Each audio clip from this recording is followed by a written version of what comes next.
Ош облусунун аймактарынан жана каладагы туристтик өкүлдөрдүн тажрыйбаларын арттырууга багытталган окутуу өткөрүлдү. Буга шаардагы жогорку окуу жайлардын мугалимдери жана студенттери катышты. Анда тармагына жараша туристтик өкүлдөр бөлүнүп окутулду. Алсак тоо гидтери, шаар гидтери, тоо гидтердин улантуучулары өзүнчө окуду.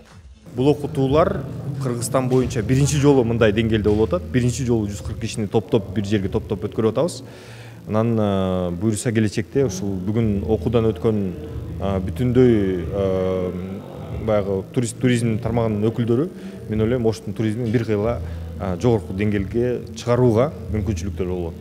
Бул жерде сервис дагы үйрөтүлдү, башкаруу дагы үйрөтүлдү, автоматизация дагы үйрөтүлдү, маркетинг дагы үйрөтүлдү.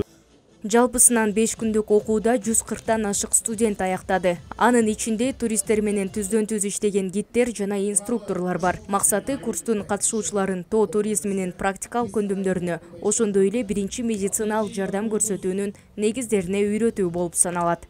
Экономикалык география, тармактык экономика жана туризм кафедрасы ушул адистерди даярдагандыгы үчүн тыгыз байланышта иш алып барабыз. Мына 17 майдан бери башталган Ош облусундагы туризм тармагында иштеген ишкерлердин сабатын, жөндөмдүүлүгүн жогорулатуу боюнча аткарылган иш-чарага биздин кафедра аянтча түзүп бердик. Студенттерибиз волонтерлук кызмат аткарышты. Мындан ары дагы мындай иш-чараларды уланта беребиз. Ош облусунун жана Ош шаарынын аймактык экономикалык өнүгүүсүнүн долбоорунун жана тоо туризми жана тоо гидтердин ишмердүүлүгү курсунун бүтүрүүчүлөрүнө сертификаттар тапшырылды.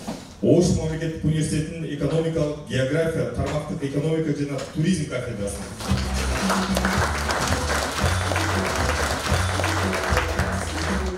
Окутуунун жүрүшүндө катышуучуларга СММ маркетинг боюнча да маалыматтар берилди. Кыргызстан курорттор биримдигинин жана Арис программасы тарабынан уюштурулду. Алдыда Кыргызстанды эл аралык рынокторго көрсөтүү, социалдык түйүндөргө жайылтуу болуп саналат. Ушундай окутуулар башка облустарда да өткөрүлөрү пландалууда.